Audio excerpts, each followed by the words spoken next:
I'm really blessed to be in this project because I didn't get, when they first came to me, I didn't get how big it was. I was in my own chaos. I was trying to do things. But this man was very persistent. So he came, told the story, and then I gave him a few tunes. Then was a process of understanding what they were doing. Then I finally went to Jordan, looked at what kind of commitment. There's a lot of learning process in this team where I've learned so much. Yeah. And for me, my process is always like I'm the first listener. I'm the first audience. If I'm not happy, I never think that, I don't like it, but they will like it. I never think like that. So even if everybody likes it and I still feel like there's a change it needs to have, I'll stop everything. I anger all the producers, everybody, but I think art is for me that even to the last minute, if something has to be improved, I just want to do that because that's the way I've made myself, set the foundation for my art, for my studio, everything, my whole team. And it's difficult because sometimes you go through success, sometimes you go through failure. But if you believe and you feel like you're honest with your work, it rises up after some years or after a few months. So that's my mantra, I think. Yeah, thanks. And my question to Resul sir and Prithvi sir, there are moments in our life where you speak about the three phases that you've divided the movie into. There are moments in our life that we also live in a state of denial, and then it translates to anger, and then it's acceptance. And especially in terms of, we are all surviving every day. I want to know, there's a song that we saw of hope. Have there been moments in your life which you remember or recollect where you tend to lose hope, and how did you actually believe and make it, bigger eventually? That question is to you. Yeah. It's a very tough question actually. That was supposed to be to Prithvi, right? To you.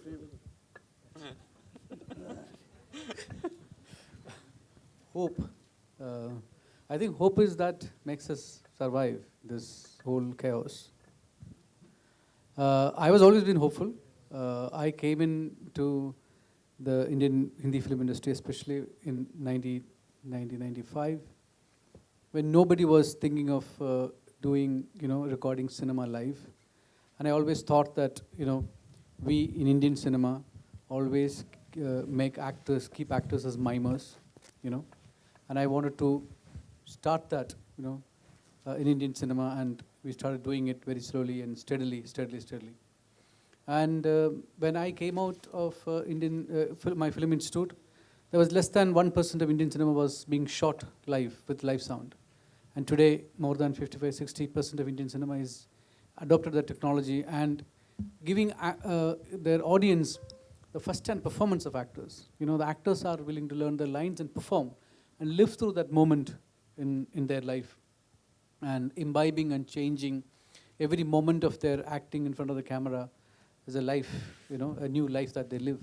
So for me, that is very, very important, that, the 2 hours or 2.5 hours of time that you dedicate to watch a film is actually you're going through a lifetime of experience, and I want that experience to be truthful, genuine. And I hoped, I always thought when I was in the film school, either I was born in the wrong place or in the wrong time.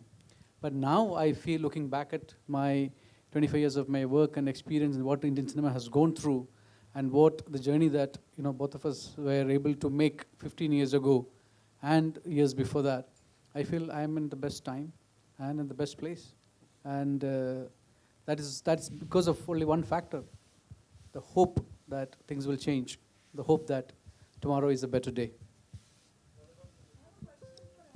Jim. Hello. He was supposed to answer the question. Hello. Let him finish. Yeah, that's it. Not me. Okay.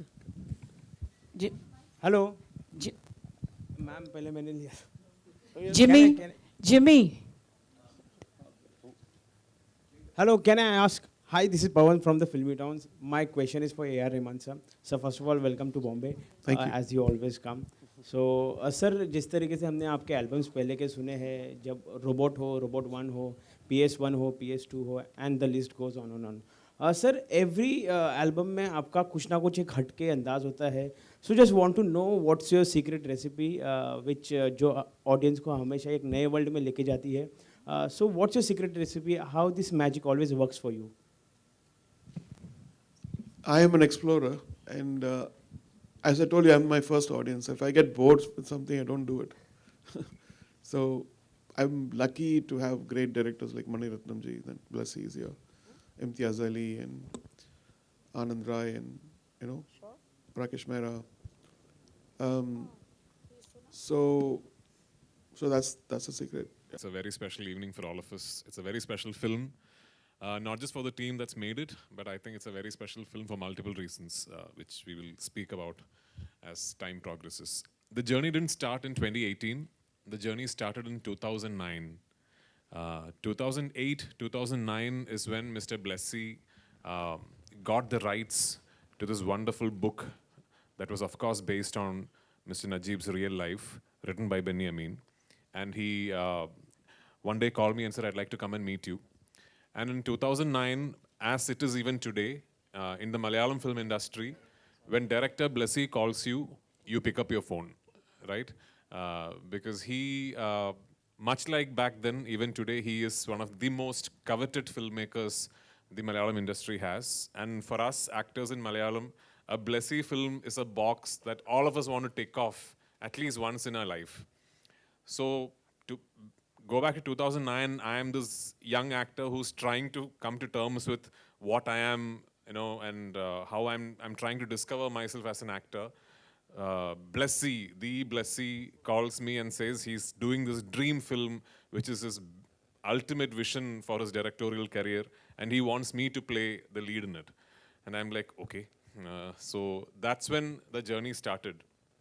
But it took us 10 years. It took us 10 years to finally get this film rolling, because even back in 2009, Mr. Blessy's vision for the film was so gigantic, it was so huge, that at that period in time, it was next to impossible to envisage something like this from the Malayalam industry. Luckily, in the 10 years that ensued, a lot of things changed. The industry dynamics changed. Our revenue streams, obviously, became bigger and more proliferated. And finally, even though it still remained a huge risk when we started in 2018, finally we were able to do it. And from the very get, set, go, Blessy was very, very particular that this is not going to be a green screen studio film. He always knew that he wanted to go to the real locations, the terrains, and organically shoot it in a real environment, and that's exactly what he did. But unfortunately, shooting the film was just the beginning of our struggles, because 2018 we started shoot, and as you all know, the pandemic came in between, and we had to suspend our shoot for 1.5 years. But we never gave up. When the world reopened, we went back to Algeria, to the middle of the Sahara Desert, to Timi Moon. I don't know the places that we have been, if a film crew's ever even seen. We were that deep in the desert. Jimmy, myself, we shot in Algeria for a month. Then we came back to Jordan. We finished what we could not finish when we started in 2018. Then we finally came back to Kerala and wrapped the film in 2022. So it is an epic 16-year-long journey. I'm 41 years old, and 16 years of my life I've been associated with this film. That's a significant portion of one's life, and a more than significant portion of one's adult life. So for me, on the 28th of March, many things culminate, only one of which is a film. So yeah, thank you for being part of this very special journey. Wow, I think this title of the film definitely goes with the journey of the film. Every breath is a battle indeed. Well said, Prithviraj. Now we are open to media for Q&A, so we can have quick questions, please.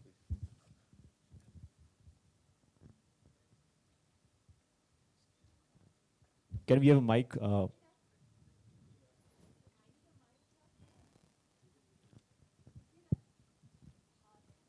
Thank.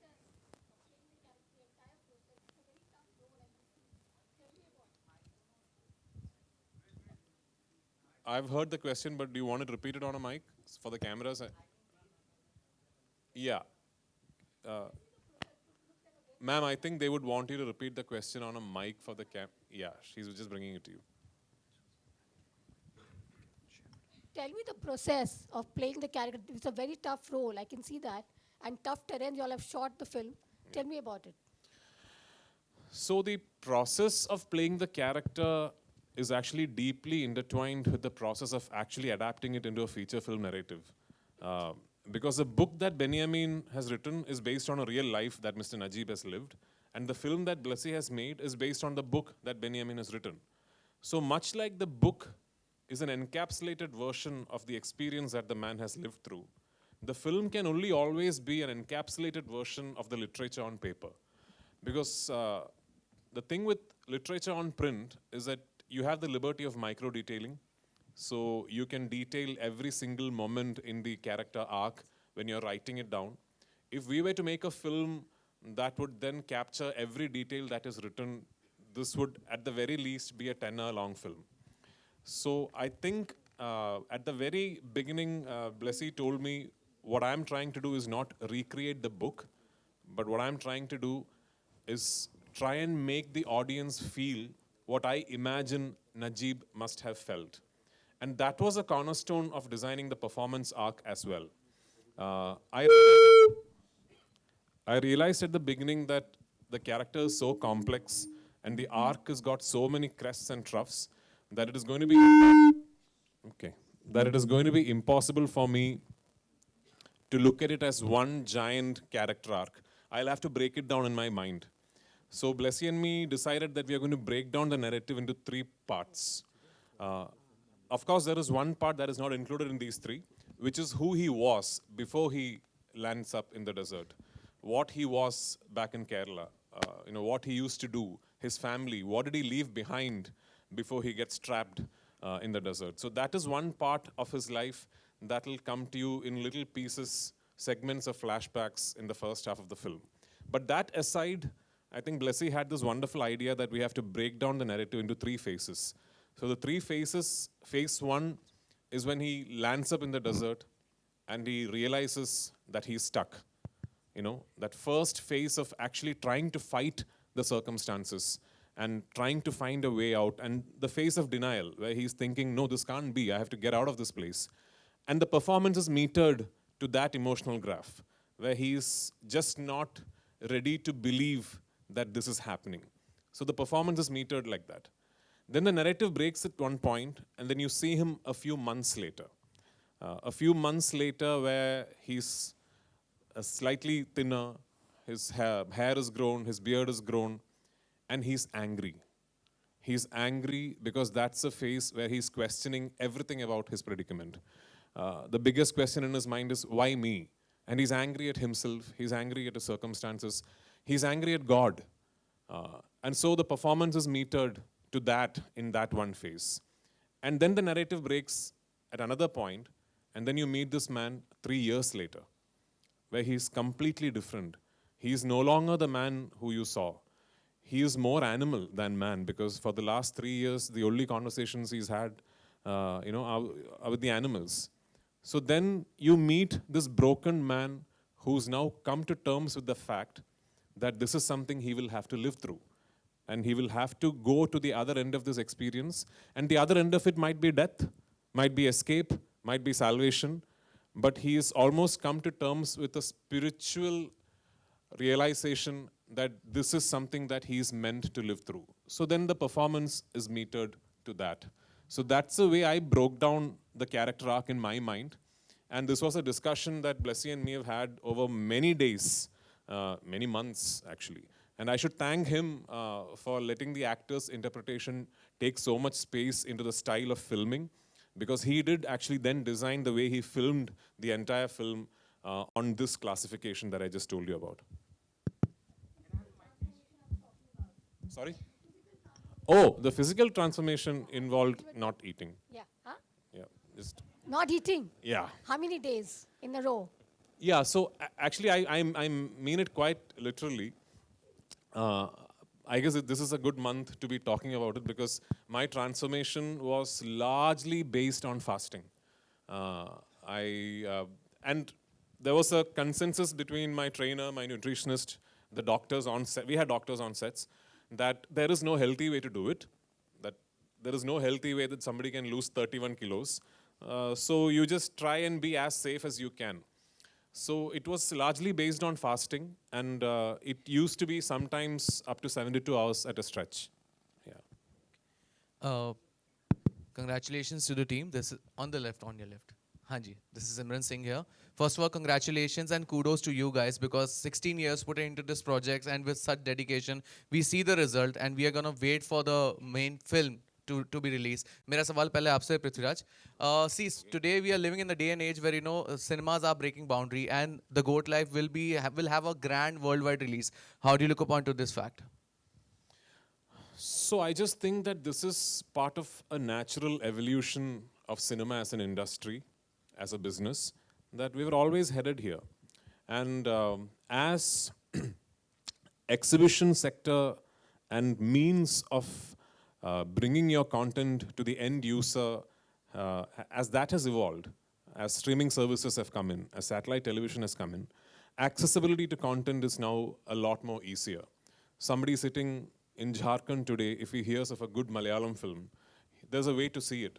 Somebody sitting in Cochin like me, if I hear of a good Assamese film, there's a way to see it.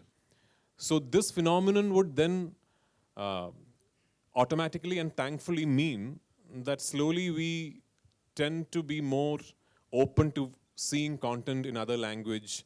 As far as Malayalam cinema is concerned, we are blessed at the moment to be going through a great phase in terms of consistently churning out some really, really good content. I'm proud to be working in an industry that currently has a whole host of writers, directors, actors, producers, really enterprising people who are very adventurous with the kind of cinema they make.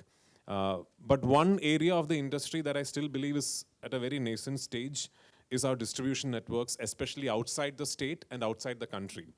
And the sudden spurt in revenue and numbers for Malayalam cinema theatrically over the last couple of years has been because we have finally realized that, and we are doing something about it. We are trying to now find systems and networks and put them in place to make sure that our cinema travels the world and our cinema is accessible in big screens, in theaters for people to come and watch them. And a great example is this film. The Goat Life is being distributed by Mr. Anil Tarani in the northern circuits. It is being distributed by Red Giant in Tamil Nadu.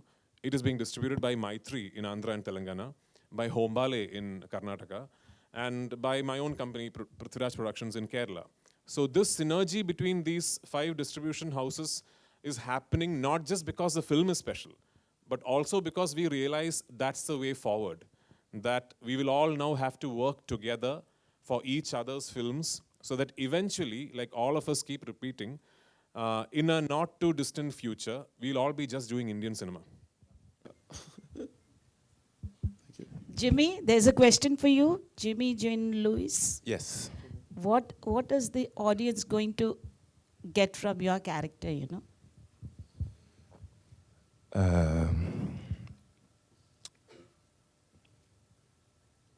Well, it's a character that that appears in a moment where Najib's character was really in grave danger. He's almost like an angel that appears out of nowhere. I think what I would like the audience to go home with is the fact that you can decide to do something great for someone without expecting anything in return, just because of the sake of humanity. And if it does that, then I'll be happy.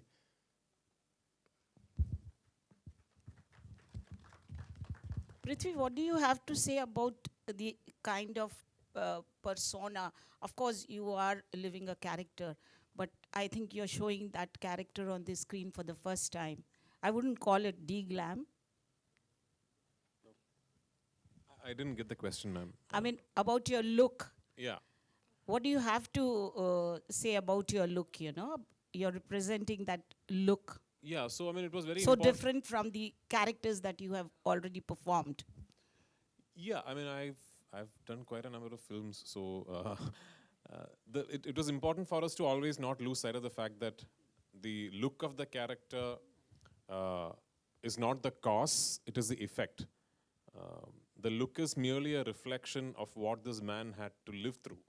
It is the circumstances that he had to fight against that make him look the way he eventually does. So the discussion was not particularly on what skin tone to achieve or what kind of hair to have. That was never the discussion we used to have when we were deciding on what this man should look like at each stage of his life or each stage of the ordeal. We always used to think of, okay, there's going to be a lot of sun exposure, right? Okay, so his skin has to go darker than you first meet him. So one thing I picked up as part of the performance is that when we went there for the first time in 2019, the first desert schedule, 2020 beginning, when we went to Vadiram for the first time to shoot what we now refer to as 2019 beginning, when we first went to Vadiram to shoot what we now very impolitely refer to as the fat desert schedule, because that's the schedule where I had put on weight for. And we were shooting one night, and I looked around the set and I realized everybody is blinking a lot. It's the wind and the sand. So I realized the director, my co-actors, the technicians, they were all blinking a lot. And then I sort of started watching the Bedouin animal experts we had on set, and these guys were blinking a lot. So I remember talking to this man in whatever kind of language I could manage to communicate to him in, and he told me that they blink a lot so that the eyes don't dry up, because in the desert the eyes dry up very fast. So it's a trait that they almost subconsciously have cultivated, that they blink a lot. So then I realized that, okay, the frequency of blinking has to slowly go up on each stage.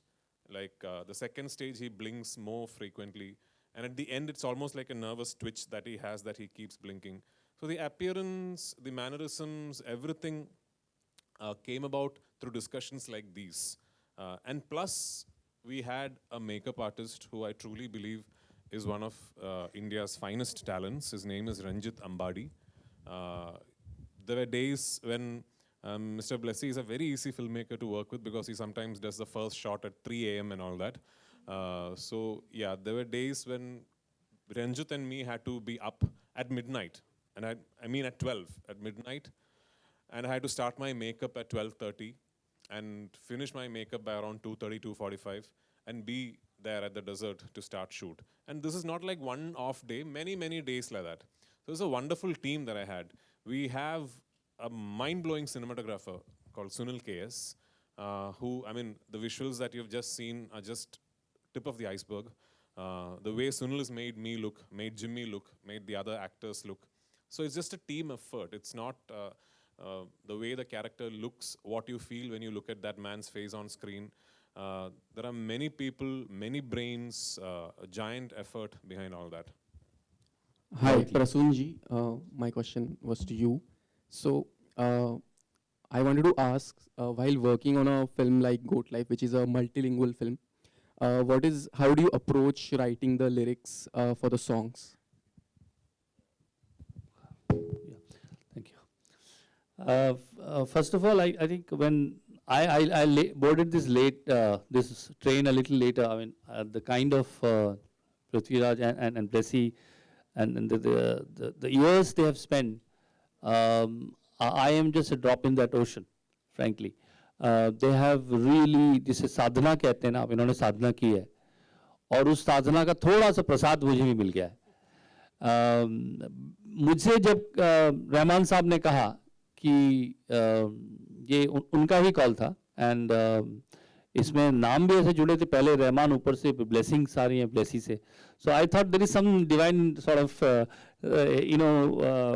कहीं एक है divine intervention for me to do this. And there was very little time they gave me actually, really little time. And the melodies are very complex. So if you hear them, you find, and then you pick up the pen and try and write to that melody. And जैसे हम लोग अक्सर आपको सवाल पूछते हैं कि what is written first or composed first, this is purely composed first and written later. So I had to write to the tune. But then I watched the film, and I had not read the book. So, see, book as आप पृथ्वीराज अभी बता रहे थे, the book has an additional dimension to it. That is the reader's imagination.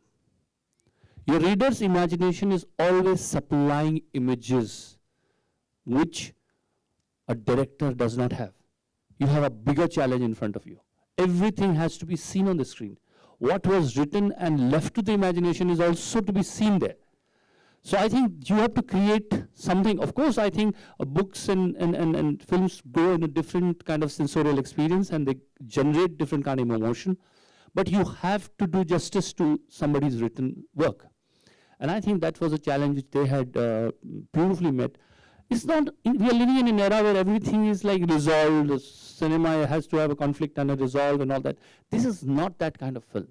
This is a film which is immersive. You'll have to trust the director. There is a Hindi poem called, बहुत पुरानी कविता हिंदी की, ले चल मुझे भुलावा देकर मेरे नाविक धीरे धीरे. You'll have to trust the pilot. You'll have to trust the creator that I am in your hands. Take me with you. I like you. And that's what happens in this film.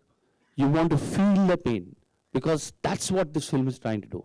It's trying to, so when I started writing, I felt I should first immerse myself in it. So I took that much of time. And once it started flowing, I think I was in that realm. I could feel the character. I could feel where this film is coming from. And all I did after that is just it flew. So I must thank all of them for this opportunity. Yeah. And the hope song especially, you know, that hope song which, you know, holds your hand and says, let me get you out of this. Look at the pain which you've shot. I mean, it's like goosebump. When you see someone in that pain, it could be anywhere. This person could be anywhere in the world. आप में हम में से कोई भी ऐसा शख्स हो सकता है जो चाहे विजिबली इतनी पेन में नहीं हो पर एक्चुअली ऐसे ही पेन में रह रहा हो, जिसे मानसिक यातना कहते हैं, उसमें रह रहा हो. उस समय आप उसको देखते हैं तो वो होप की जो एक किरण है, एक छोटी सी किरण जो उतरती है, वो इस फिल्म की जो अंदर की अंतर्ध्वनि है, वो इसकी कहीं एक सूक्ष्मता है, वो बहुत इससे मुतासिर करती है आपको. Very well said. Thank you so much, media. We're extremely sorry. We are really short of time, but it's time for photo op. And let's have a quick photo op. No, we are extremely sorry. We are really short of time. The actors are getting late. Of course, of course. Bless you, sir. Very quickly. Good evening. Thank you. This is the first time I am in Mumbai meeting press meeting press meet and all. I think Prithviraj covered all points about the film and struggles and all. We are inviting your support. Thank you so much. I have a request to all my friends in the media in Mumbai and in the North. Now that you've met Blessy, please go and visit his previous films. He's just got one of the most enviable filmographies of any director. From his debut film, from his very first film, just don't miss anything, okay? Just watch all his films. But this is the best one. Absolutely. Languages, Hindi, Malayalam, Tamil, Telugu, and Kannada. The Goat Life, the greatest ever survival adventure in Indian cinema. Every breath is a battle.